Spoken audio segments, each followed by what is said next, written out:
네, 벌써 세 번째 방송입니다. 톡톡 마음에 두드림 대중교통. 저는 다시 돌아온 SK대학생 장봉사 써니 청주 충북 지역 사회변화 챌린지 프로젝트 대중교통의 김종현 선입니다. 반갑습니다. 네, 오늘은 청주에 살고 계시는 김 선생님과 뜻깊은 시간 함께 하도록 하겠습니다. 안녕하세요. 네, 안녕하세요. 네, 김 선생님, 청취자 여러분께 자기소개 간단하게 한번 부탁드려도 될까요? 예, 안녕하세요. 저는 충북 청주시에 사는 아내와 슬아의 자녀가 둘 있는 김 선생입니다. 네, 반갑습니다, 김 선생님. 오늘 1부에는 김 선생님의 인생 이야기를 함께 공유하고 2부에는 김 선생님의 택시 라이프에 대해 공유하도록 하겠습니다. 괜찮으실까요, 김 선생님? 네, 좋습니다. 네, 그러면 타임머신을 타고 김 선생님의 학창 시절로 돌아가 보도록 할 텐데요. 혹시 선생님의 고향은 어디시죠? 예, 저의 고향은 충청북도 보은입니다. 네, 보은. 50대 후반이 된 선생님께서 보은에서의 학창 시절을 돌이켜 보면 어떤 것들이 좀 생각이 나시나요? 예, 저의 학창 시절은 참 어려웠어요. 초등학교 다닐 적에는 공부한다는 생각 없이 그냥 형들 학교 간다고 해서 따라가기만 했어요. 요즘 어린 친구들처럼 깨어있지 않았어요. 학교는 의무적으로 다녔지만 아버지가 안 계신 탓에 공부보다는 일을 많이 했고요. 일을 많이 하셨다고 하는데 어떠한 일을 하셨는지 여쭤봐도 될까요? 어릴 때는 지게를 못 지니까 풀 뽑고 그랬죠. 비 오는 날에는 소풀 뜯어 먹이러 가서 친구들과 많이 놀지도 못했죠. 요즘 더 컸을 때는 힘이 있으니까 리어커를 끌고 그랬죠. 조금 더 컸을 때는 힘이 있으니까 리어커를 끌고 그랬던 기억이 있어요. 근데 집에 힘들어도 학교는 의무교육이니 집에서 다 보내줬죠. 이게 집안 형편이 좀 좋지 못하셔가지고 공부보다는 일을 좀 더 우선시 하셨던 것 같아요. 그렇다면 그 초등학교를 지나서 이제 고등학교 때 얘기를 들어보니까 기계공고를 진학하셨다는데 이 당시에 기계공고를 가실 정도면 공부를 꽤 하신 것 같은데 혹시 뭐 농사 일만 하시다가 기계공고를 가시게 돼서 이유나 이제 계기가 좀 궁금한데 한번 들어볼 수 있을까요? 기계공고를 간 이유는 제가 초등학교 다닐 때 나쁜 말로 하면 왕따였어요. 아버지가 돌아가시고 큰형님 아버지 역할을 하다 보니까 동네에서 친구들이 부모님과 축구하고 야구할 때 애들과 어울리지 못했어요. 저는 그 시간에 밭에 일하러 가야 했거든요. 그런 상황에서 중학교를 가게 되니까 시골에서 일하기가 싫어진 거죠. 어머니께서 이렇게 말한 적이 있어요. 어머니, 나는 왜 친구들이랑 놀지도 못하고 밭에 가서 일만 해야 해요. 하니까 어머니가 눈물을 흘리셨어요. 어린 나이에 고된 일들을 이렇게 지속하셔가지고 그랬던 거구나. 그때 이제 머리가 트인 거죠. 이런 상황에서 시골에만 있어 보면 나는 모습만 되겠다. 시골에서 탈출하지 않으면 평생 농사만 짓겠구나 하는 생각이 들었고 그 나이에 벌써 농사가 지긋지긋해진 거죠. 그래서 이런 상황을 탈출해야 한다는 생각이 들어서 기술을 배우려고 일부러 청주에 있는 기계공고를 갔어요.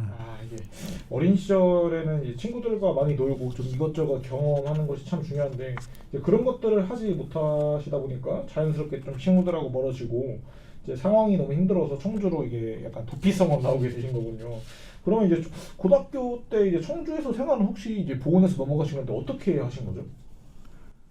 1, 2학년 때는 기숙사에 살고 3학년 때는 무조건 실습을 나가야 해서 기숙사에 살 수가 없었어요. 당시 기숙사비가 26,000원이었는데 그때 이걸 내지를 못해서 언제 넣을 거냐고 자주 혼났죠. 그때는 이 돈이 큰 돈이다 보니까 제 날짜에 못 가져가면 해초리에 맞고 또 날짜를 다시 받고 그랬죠. 이게 진짜 좀 마음이 아픈 상황이네요. 근데 이제 그렇게 이제 날짜 매번 이렇게 마음 이제 쫄아가면서 그렇게 됐는데 그리고요. 시골에 농사 짓는 형한테 가서 기숙사비를 받을 형편도 되지 않았고 큰형이 기영고 다닐 때는 시골에서 어머니랑 사이가 안 좋아서 청주에 나와서 노가다를 다녔어요. 무심천 뚝방길을 쭉 따라서 영운동으로 큰형한테 기숙사비를 받으러 가거나 농사 짓는 둘째 형한테 받아갈 때도 있었어요. 이게 청주로 이게 나와가지고 이제 학교를 다니는 것도 진짜 쉬운 일이 아니었네요. 이제 그러면 이제 고3 때 실습을 나갔을 때는 어떠셨나요? 상황이? 고3 때 실습 나가서 사실 그렇게 편하게 재밌게만 살 수는 없었어요. 처음에 실습을 나가서 한 달에 8만 원씩 받은 걸로 빵을 사 먹었어요. 학교 다니면서 매점에서 애들이 빵 사 먹는 게 참 부러웠거든요.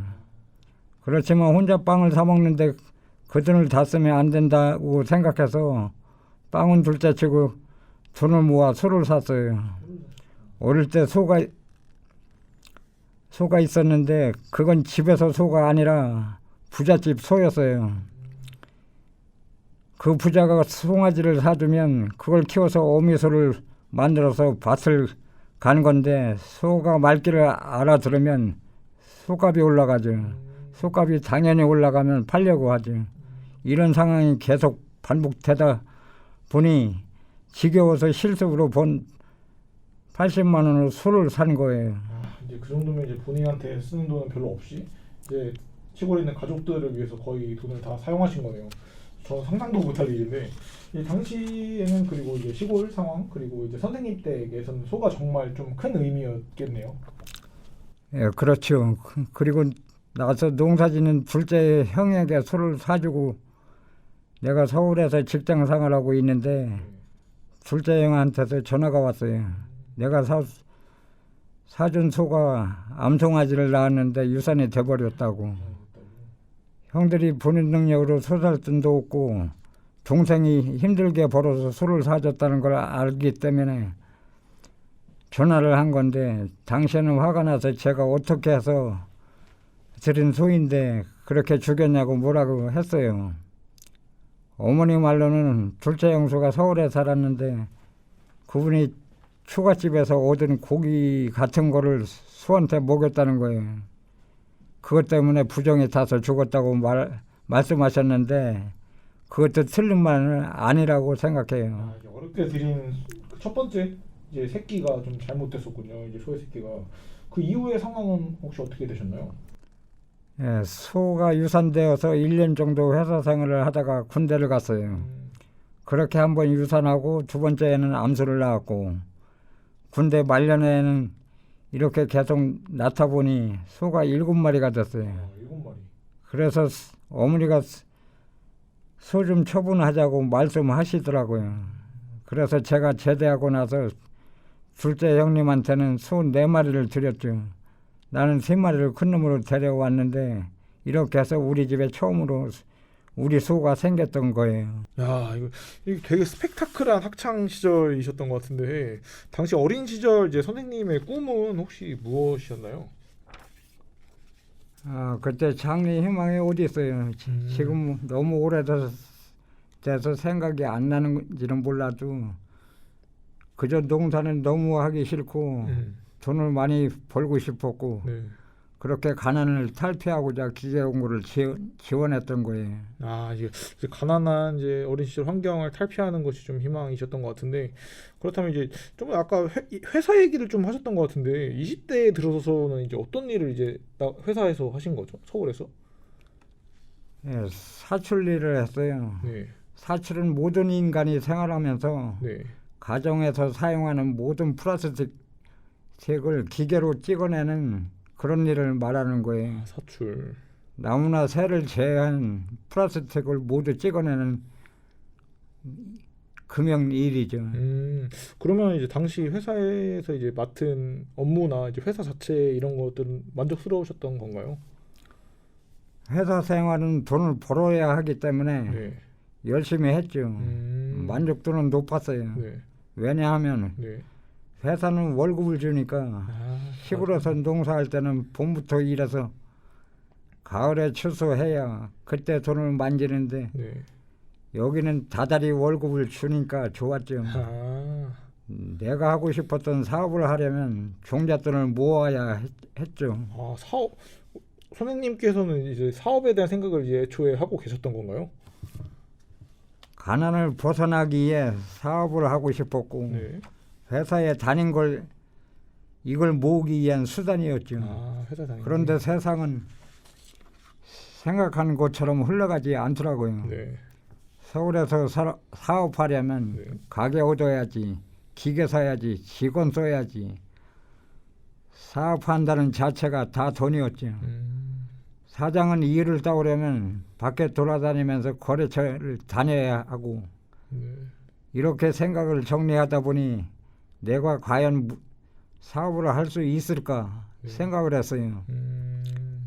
다니던 회사에서 고참이 됐을 때는 일 끝나고 잠자야 할 시간에 사업에 대한 생각만 계속했어요. 이게 정말 선생님 얘기를 이제 듣고 있으면은 이 철저함과 성실의 아이콘이라는 이제 수식어가 떠오르는데, 이제 그러면 이제 사출업에 종사하시면서 이제 회사에서 노하우랑 이제 자본 같은 거를 축적을 해서 결국에는 이제 사업을 이제 시작을 하신 건가요?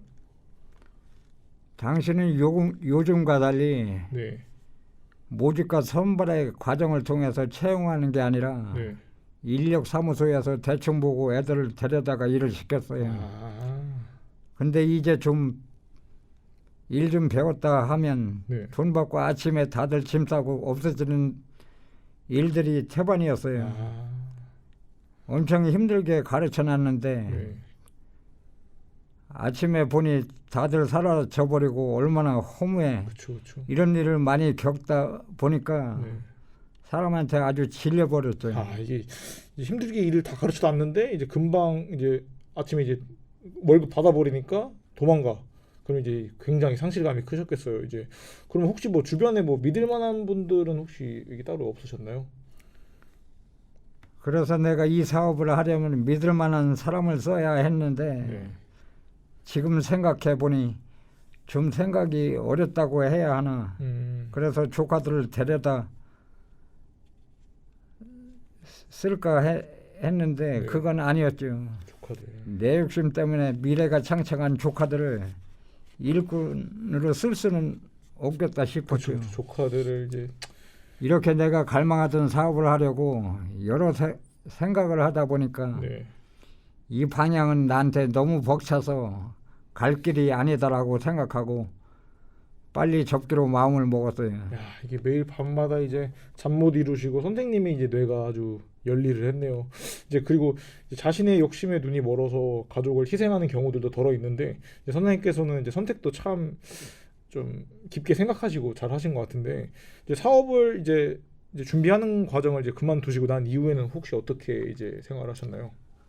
그러다가 군대를 갔는데 네. 사장님께서 휴가 때도 잘 챙겨주시고 네. 저녁할 때쯤 되니까 네. 복직하라고 찾아오셔서 저녁 후에도 회사를 계속 다녔죠. 그러면 이제 쭉 이제 회사를 계속 다니신 건가요? 당시에 고민을 쭉 했죠. 내가 사업을 못할 바에는 네. 직원들 안 쓰고 나 혼자만 근검 절약해서 돈을 벌 수 있는 길이라 생각하면 네. 뭔지 한번 생각해 보셨다. 그죠. 직원들이 계속 속썩이고 그러니까. 그래서 나 혼자 잘할 수 있는 직업을 계속 찾게 된 거죠. 그러다 보니 딱 맞는 직업이 운수업인 거예요. 아, 운수업. 운수업은 소열이 없고 내가 하는 만큼 그리고 열심히 노력하면 거기에 대한 대가가 바로 들어오는 거라서 네. 그래서 저한테는 이것만큼 딱 맞는 직업이 없다고 느낀 거예요. 그래서 개별을 함을 샀죠. 그래서 어떻게 보면 이제 한 만큼 나오는 거라서 딱 이제 알맞은 좀 이제 신념과 알맞은 직업을 찾으신 것 같은데, 일을 시작하실 시기에는 그 트럭 같은 게 이제 어땠나요? 당시 운수회사의 총각은 나 혼자였고 네. 나머지 7, 80명? 7, 80명 정도가 다 결혼한 사람들이라서 저는 꼬마였죠. 아, 제가 면허를 따자마자 한 달 뒤에 바로 개별함을 몰게 되었는데 그때 둘째형이 자석은 포터로 시골에서 연습을 해서 면허를 땄어요. 네. 청주에서 방어국 개별함을 하나 하니까 네. 통장에 600만 원 정도가 남았어요. 야, 이렇게 사업에 이제 큰 꿈을 포기하고 이제 딱딱 월급을 주는 회사도 이제 포기를 하게 하신 거고, 이제 내가 하는 만큼 돈을 벌 수 있는 운수업을 이렇게 택하셨는데, 면허를 생각보다 되게 늦게 따신 것 같은데, 운수업을 시작하실 때 문제가 되는 거는 없었나요? 예, 트러블이 좀 있었죠. 면허증은 땄는데 네. 경험은 없다 보니 네. 지부장님이 끌지 말라고 말렸죠. 그쵸. 한 20년 한 사람들도 사고가 난다고 하니까 그렇게 무턱대고 계약서를 쓸어갔는데 네. 지부장님이 시내에서 가스 배달이나 하면서 네. 질이 좀 알고 해도 늦지 않으니 네. 1시간 정도 다시 생각해 보라고 시간을 줬어요. 네. 한 4~5명이 사무실에서 1시간 동안 생각해 보라고 그랬는데 네. 결국 나 사겠다라고 말씀드렸죠. 사겠다고 내가 하시겠다고. 피땀 흘려서 하겠다는 내 원하는 하는 거지. 그때 내가 사람을 죽이지 않는 한 다시 일어설 수 있고 네. 아직 어리니까 난 다시 일어날 수 있다라고 생각을 했어요. 그래서 하겠다고 했죠. 이게 진짜 엔간한 이제 마인드로는 하는 게 진짜 그런 결심하는 게 되게 어려울 것 같은데, 마인드가 정말 이제 남다르시네요. 이제 어떻게 보면 배짱이 정말 좋으신 것 같은데, 이제 개발 함부를 이제 바로 이렇게 진행을 하셨다는 게. 가스 배달은 안 하고 네. 바로 개별 화물을 했죠. 이거 하면서 마누라하고 결혼하고 자식들 낳고 그랬죠. 그러면 이게 혹시 이게 괜찮으시다면은 아내분 얘기를 좀 이제 들어볼 수 있을까요? 이게 어떻게 만나셨는지가, 이제 일을 엄청 바쁘게 하셨을 것 같은데. 아내랑은 손봐서 중매로 만났는데 사연이 참 길어요. 처음에 소개받고 전화번호를 받고 네. 연락하다가 마누라 만나려고 부산까지 갔어요. 청주에서 부산까지. 아내는 통영 사람인데 선은 부산 시외버스 다방에서 봤어요. 근데 다방에서 만나기로 했는데 네. 안 오는 거예요. 그래서 아예 안 되나 보다 하고 가려 하니까 마누라가 오더라고요. 야, 이게 마음이, 이게 진짜 이 완전 마음이 쫄았을 텐데, 그래 다행이네요. 근데 내가 마음에 들었으면 네. 일찍 나왔을 거라 생각하고 왜 늦었냐고 물어봤어요. 그러니까 마누라가 여기가 아니라 네. 부산 사상 시외버스 터미널이라고 사상이. 터미널에서 기다리고 있었다고 하더라고요. 네네네. 엉뚱한 곳에. 그래서 이것저것 조금 말하다가 음료수 뭐 드실 거냐 하니까 네. 나는 커피 먹는다고 했는데 네.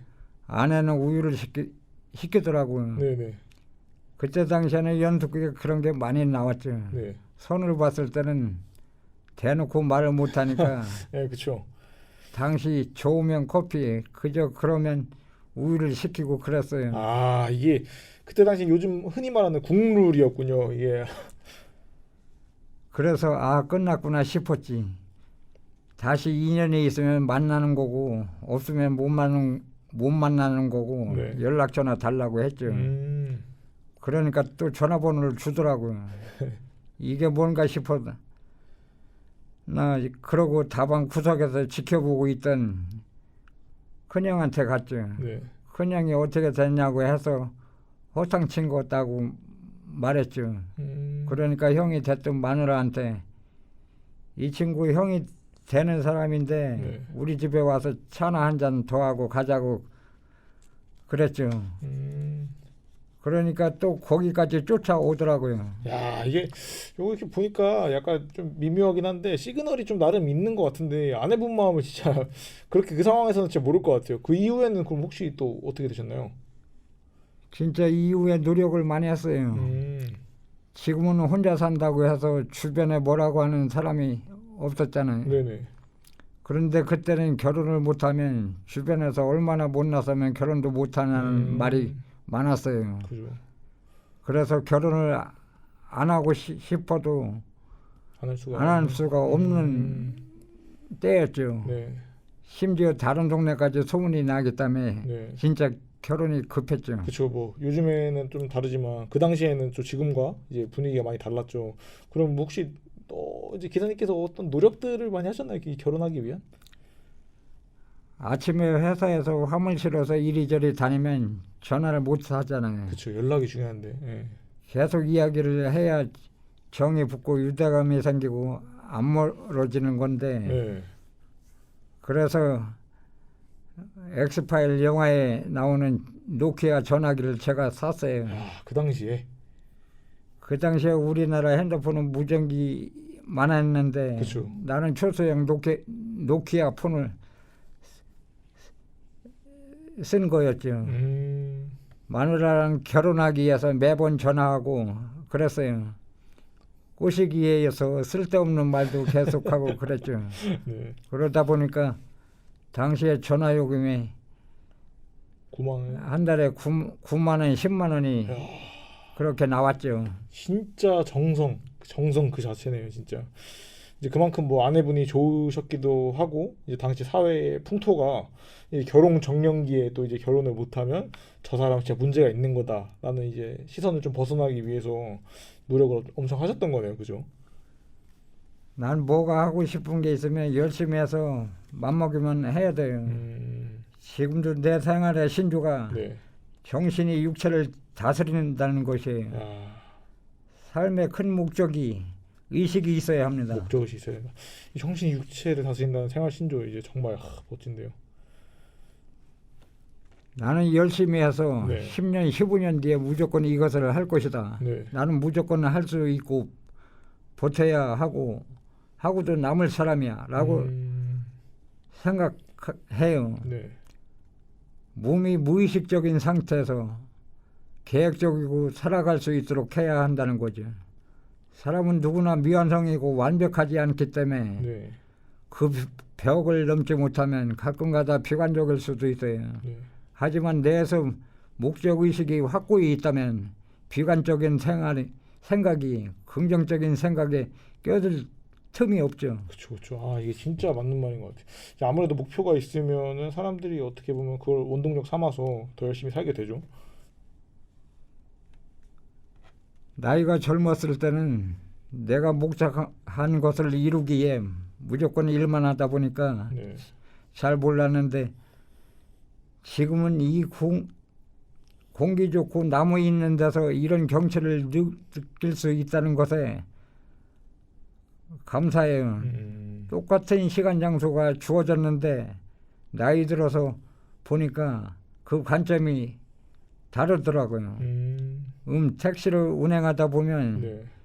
뒤에 기사인 나에게 전도를 하는 승객이 타기도 해요. 네. 교회는 나오라고. 아, 교회 나오게 전도하시는. 네. 그럼 저는 그 생각한테 네.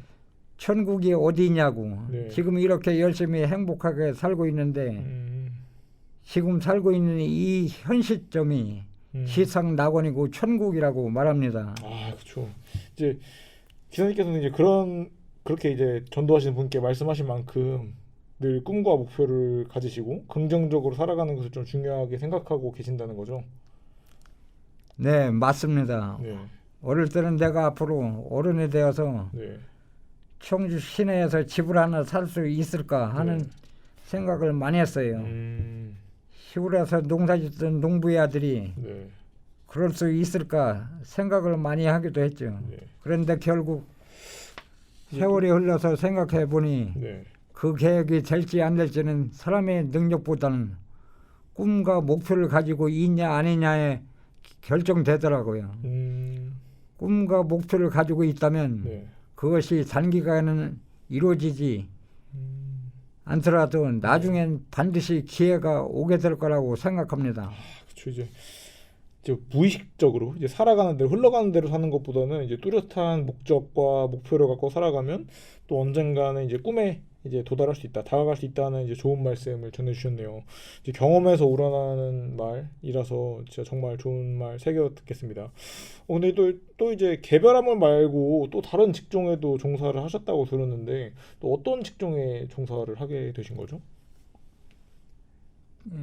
개별함을 할 때는 경기가 너무 호황이었는데 네. 해마다 짐이 줄어드는 게 느껴졌어요.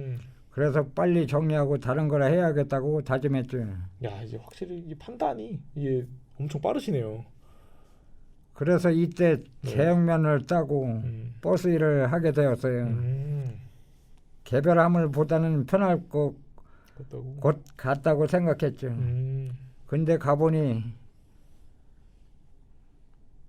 여당과 야당이 있더라고요. 아, 파가 갈렸구나. 내가 여당에 있어서 야당 쪽에 가면 인사도 안 받고 그랬어요. 시스템이 내 라인에 그 사람이 떨어지면 네. 지지한 버스 기사들이 안 좋은 노선에서만 일하게 되는 거예요. 아, 불이익이 있었구나. 그럼 다음 지부장 뽑히기 4년 전까지는 거기만 돌아야 해요. 그래서 그동안 개별함을 사무실에서 가족 같은 사람들과 일하다 여기로 오니까 4년 정도 하다가 더 이상 하고 싶지 않았어요. 아, 그러면 이제 버스 기사 생활 어떻게 보면 이제 4년을 하셨지만 정말 선생님께는 맞지 않았던 거군요. 그래서 그러면 이제 그 버스 이후에 택시업을 이제 시작하게 되신 건가요? 예, 그렇죠. 어떻게 보면 운수업의 마지막이기도 하고 모든 종사자들이 말년에 하고 싶어하는 분야이기도 하고 이제 이게 마지막 직업이겠다 하고 시작한 거예요. 네. 택시가 그 당시에는 그래도 손님이 많았어요. 청주는 IMF가 왔다 해도 차도시에 비해 타격을 많이 안 받았다고 말이죠. 아, 그 당시에는 그랬군요. 아, 그러면 저희가 이제 인생 이야기 1부는 여기서 마무리를 해야 될 것 같고요. 이제 2부부터는 이제 저희 이제 정은지 써니가 2부에서 이제 택시 이야기를 함께 나눠보도록 하겠습니다. 일단 1부 고생 많으셨습니다. 감사합니다. 톡톡 마음에 두드림 대중교통 2부 시작하겠습니다. 1부 인생 이야기에 이어 2부에는 이제 택시 이야기를 들어볼 텐데 먼저 기사님의 택시 루틴이 좀 궁금해요. 보통 출퇴근 시간이 어떻게 되시죠? 저는 아침 8시에 나가서 12시 점심을 먹고 이르면 4시 조금 늦으면 5시에 나가서 저녁 11시까지 일을 해요. 요새는 나이가 들어서 그 이상을 하면 힘들어서 못하겠어요. 맨 처음에는 새벽 2~3시까지 일하고 그랬어요. 그럼 운행 시간이 굉장히 기신데 혹시 운행 중간중간 쉬실 때 취미가 있으신가요? 저는 유튜브를 자주 봐요. 틈틈이 보기 좋잖아요. 혹시 어떤 유튜브를 주로 보세요? 저는 3가지 정도를 봐요. 첫 번째는 책데이트라는 채널의 영상이에요.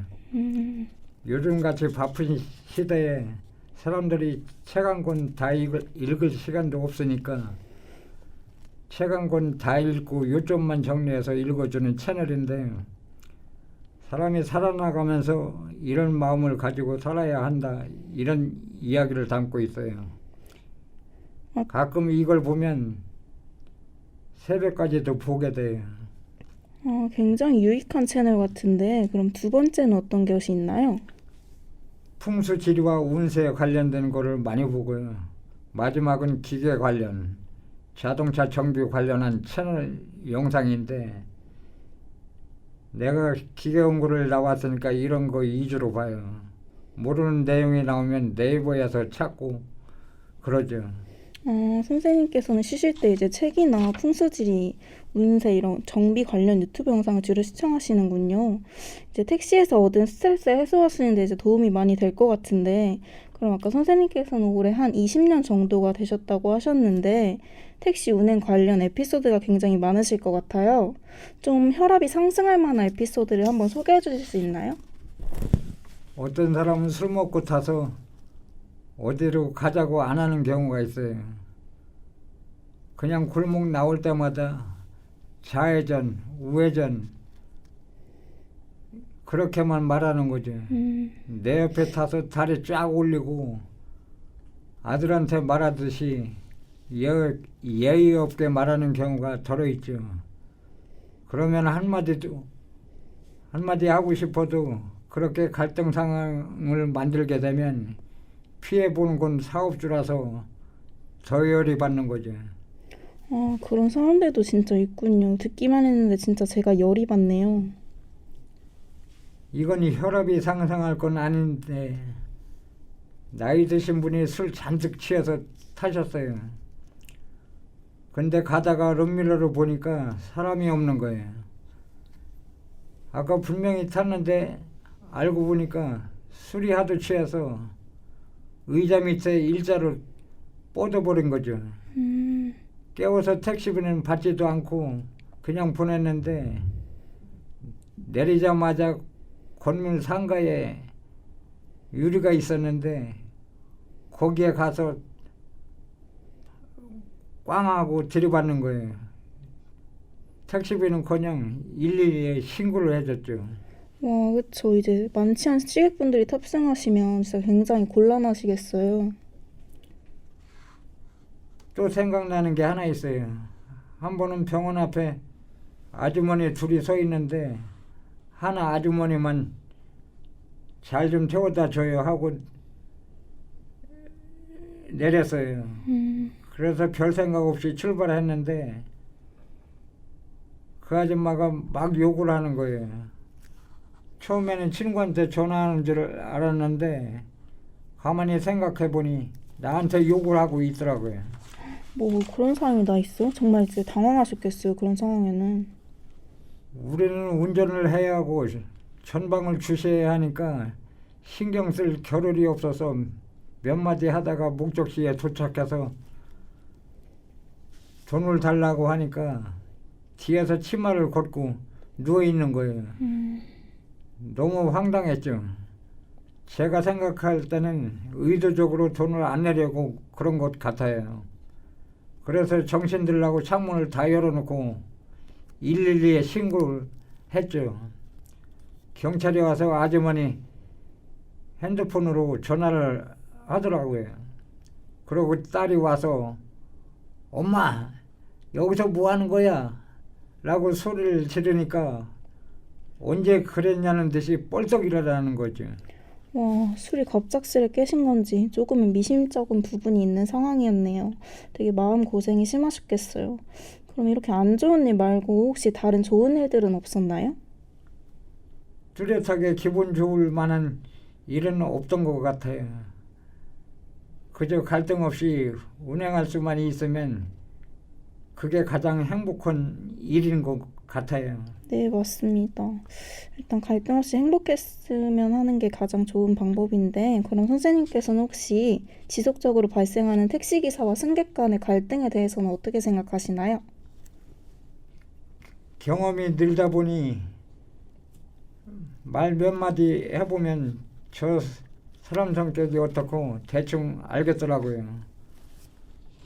돈 못 받을 것 같은 사람들은 그냥 마음을 비우고 빨리 보내려고 해요. 왜냐하면 이런 사람들과 실랑이 해봐야 미디어와 대중은 결국에는 택시기사를 더 욕하는 경우가 많거든요. 결국 우리가 벌금 물고 정지당하는 경우가 많아요. 정말 이해가 안 되는 상황이네요. 결국 기사도 그렇고 손님도 마찬가지로 생각해 봐야 할 문제가 있다고 생각해요. 전반적으로 이 사회에서 시민들과 택시 기사를 부정적으로 인식하는 경우가 많죠. 근데 배운 사람들이 택시 일하는 경우도 정말 많고 정직하고 성실한 사람들도 정말 많거든요. 저도 굉장히 공감하는 부분입니다.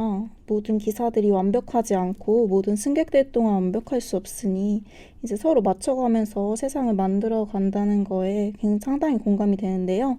그러면 선생님께서는 보통 승객과 소통을 하시는 편이신가요? 제가 전말을 거는 경우는 없고 승객이 먼저 물어보면 그거에 대한 답변만 하는 편이에요. 정말 우연치 않게 인생 이야기가 나오면 재밌게 하면서 가는 경우도 있죠. 그러면 이제 선생님께서 약 20년 동안 택시업을 하시면서 직업에 대한 만족도는 어느 정도이실까요? 1에서 10이라고 치면 손님에 대한 만족도는 반반인 것 같아요. 5 정도는 좋은 분들도 많지만 대부분은 술 먹고 갈등 빚는 사람이라서 반반인 것 같아요. 그럼 이번에는 선생님의 택시 짬바로 운행 노하우를 공유해 주실 수 있나요? 택시 운행에서 정해진 답과 공식은 없다고 생각해요. 방법에 맞는 답이 나오는 사람도 있고 그렇지 않은 경우도 있기 때문이죠. 첫타 김 사장님께서는 이제 손님이 왕이다라는 마인드로 운행하시는 것이 가장 좋다고 말씀을 하셨는데 이 부분에 대해서는 어떻게 생각하시나요? 그건 맞는 말이에요. 그러면 편해요. 하지만 취객들이 진상 행동을 할 때는 그렇지 않죠. 서로 기본적인 예의를 지켜야 들어맞는 이야기죠. 맞습니다. 이제 상호 존중과 예의가 수반되어야 이제 서로 행복한 게 실현이 되는 거죠. 그러면 선생님께서는 이 택시업을 언제까지 지속하실 계획이신가요? 65세까지만 택시를 하고 시골로 들어갈 거예요. 택시 일을 계속 하다가 시골로 들어가서 여태까지 못한 일들을 할 거예요. 산골에 가면 인적도 없고 외로워서 뭐 하려고 그래 하면서 얼마 못 살고 나올 거라고 말하는 사람도 있어요. 근데 저는 시골에서 살아봐서 이미 그런 부분은 다 간파했잖아요. 혹시 시골로 가는 다른 특별한 이유가 있으신가요? 예전에는 시골에서 죽도록 벗어나고 싶었는데 이젠 또 시내가 지겨워요. 지금 사는 아파트가 호텔 같고 삶도 안정적이고 좋지만 내 생활이 너무 한정적인 거 있죠. 시골로 들어가서 올갱이나 주우려고요. 물론 농사를 짓기에 시골로 들어가는 것은 아니고 고향이 그리워서 힐링을 하기 위해 산다는 거예요. 이제 또 도시에 나와서 사시다 보니까 삭막해지는 게 있죠. 어느 정도. 그래서 이제 따뜻한 엄마 품이 그려지신 거군요. 그렇죠. 점점 시골이 그리워져요. 그것이 내 몸과 마음의 고향이죠. 연어도 본인이 살던 곳으로 되돌아오듯이 사람도 살다 보면 결국에는 고향을 찾게 된다는 거예요. 마누라도 처음에는 시골을 안 좋아하더라고요. 그래서 나 혼자만 가고 그랬는데 이제는 마누라도 시내에서 일하면서 지치다 보니까 먼저 시골에 가자고 그래요. 제가 선생님에 비하면 얼마 살지 않았고 시골에 살아본 적도 없는데 저도 몸과 마음이 지칠 때면 산이나 바다로 힐링을 하러 자주 가는 편이어가지고 그 마음과 기분을 굉장히 잘 알 것 같아요. 이제 선생님 인생과 택시 이야기를 듣고 나니까 선생님이 정말 치열하고 성실하게 잘 살아오신 것 같아요. 정말 대단하신데 이제 아쉽지만 마무리를 해야 할 시간이네요. 마지막으로 듣고 계시는 청취자분들께 하실 말씀이 있으신가요? 제가 나쁜 몸을 먹고 살았다면 지금까지 못 왔을 거예요. 꿈을 위해 부단히 노력하다 보니 여기까지 잘 온 것 같아요. 네. 지금도 그 과정으로 가고 있는 것이라고 생각해요.